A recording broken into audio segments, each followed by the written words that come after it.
Okay, I'm ready. I haven't lost my touch. Very nice. Good job.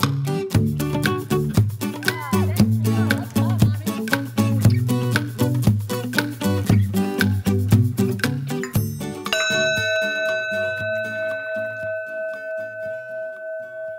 I'm so glad you're here today.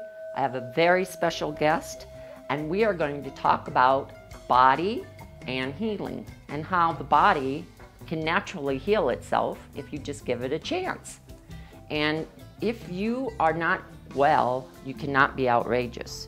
So we want to have a little talk here today about how you can heal your body so that you can become very outrageous. And so with me today, I have Dr. Nibodhi. He runs a 100% nonprofit clinic in southern India.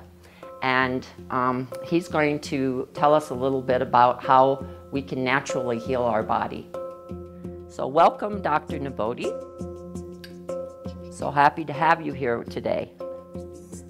Can you talk then a little bit about how our body can naturally heal itself? So the human body has infinite potential for healing, if we allow it. The science of Ayurveda is the oldest medical science on the planet, and the word means the science of life. And it's based on the basic universal principles. And those universal principles are the key to healing.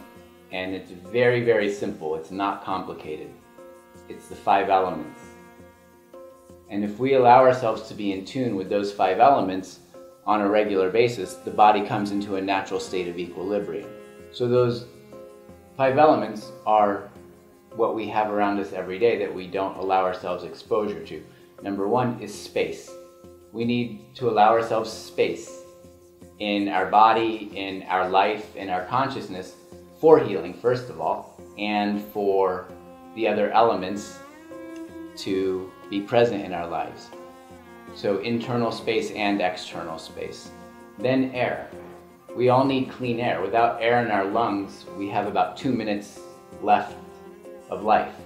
So we need clean air. And unfortunately, with overpopulation, a huge amount of the population is living in major cities where the air is not clean. So a very simple thing, if you're living in a big city without clean air, is there's very inexpensive air purifiers that can be put in the house. Plants oxygenate the air. They provide negative ions. Now there's these Himalayan salt crystal lamps that produce negative ions. Flowing waters, the next element. So we need, after air, water. The human body, like Mother Earth, is almost 80% water. So if we're not hydrated, energy doesn't move properly. Consciousness doesn't move properly. Cells need water to communicate with each other. And every cell in our body is communicating with every cell in everyone else's body on this planet. So having flowing water in the house is a way of purifying the air, as well as creating internal and external hydration. Clean water is also very essential. And even in the big cities where our water may not have bacteria and harmful things that are going to kill us, the water is being treated with very harmful chemicals that cause actually dehydration and cellular deterioration. Fluoride in our water causes incredible oxidative stress, and the body's immune system, the body's endocrine system, the body's nervous system crashes. So having purified water is also a very essential key to basic health. And again, there's very, very inexpensive water purification systems that we can take our tap water and make alkaline structured water with. Then the next issue is having proper food, clean food, and ideally organic food. We've done a lot of research, the scientists have done a lot of research, and we know that food that has pesticides and herbicides and fungicides is toxic to our body. So having clean organic food. And for those who can't afford it, making a small garden in your backyard, which allows you access to space, it allows you access to air, it allows you to be on the earth, it allows you to be in tune with Mother Nature. Even if it's one little 4 foot by 4 foot raised bed, everyone can grow a small plot of vegetables.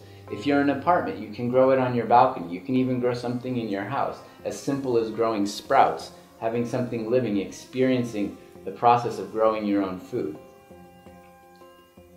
And finally, the fifth element is earth, spending time outside in nature. Ideally where there's flowing water, by a river, by a mountaintop. Everyone needs to walk barefoot in the soil, on the beach, having exposure to the elements on a daily basis, even in the wintertime. As we saw in T's previous episode, even in the wintertime, it's possible to go outside and experience the elements, and it's quite invigorating. So those five things, those five elements are essentially the key to our health. The details of healing through our body basically expand out from those five elements. But without being in tune with the five elements, we don't live a harmonious life. We're not happy. The soul isn't happy. The body is not happy. Would you say that if you could apply even these five basic principles that you just spoke about, that you would eliminate many of the diseases that we currently have? I'd say at least 70% of them. As equally, 70% of diseases are coming from stress. And we're working too hard, we're not taking time for ourselves, we're not giving ourselves the physical or emotional or mental space, we're not breathing the clean air, we're not drinking clean water or healthy food, we're not spending time outside. And so, yes, I'd say 70% of our imbalances can be corrected just through spending time every day with the five elements. And what would you say outrageousness means to you? It means being content with the life circumstance, whatever that may be. Whether you're a rich man or a poor man. Some of the happiest people I've ever seen in my life have nothing. And some of the most miserable people I've ever seen in my life have everything on a material plane, and they're not following their heart's desire. So there's no contentment. The mind is racing here, it's racing there, seeking something outside of itself. So that's creating that contentment. And again, I would say that one of the best ways to create contentment is through being in harmony with the five elements. The other aspect to outrageousness is it involves dividing up that word. You're out of rage. You're in peace. You're in harmony with your surrounding. So giving up anger, giving up hatred, giving up jealousy, and if one's harboring one of those things, having forgiveness.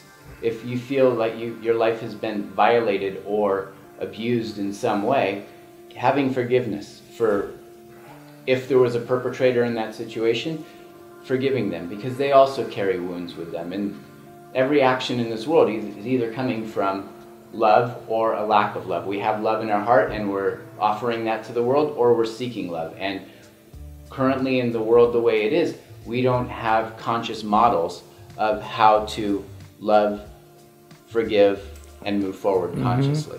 So having forgiveness and then understanding that forgiveness relieves the weight and the burden that we've been carrying on our shoulders. So then it's much easier to be in a place of contentment and joy. So we really need to be in touch with our inner self, our soul, and our higher self, and that the spiritual path and healing and outrageousness can be simple. As simple as a cup of tea. All right, to healing. Hari Om.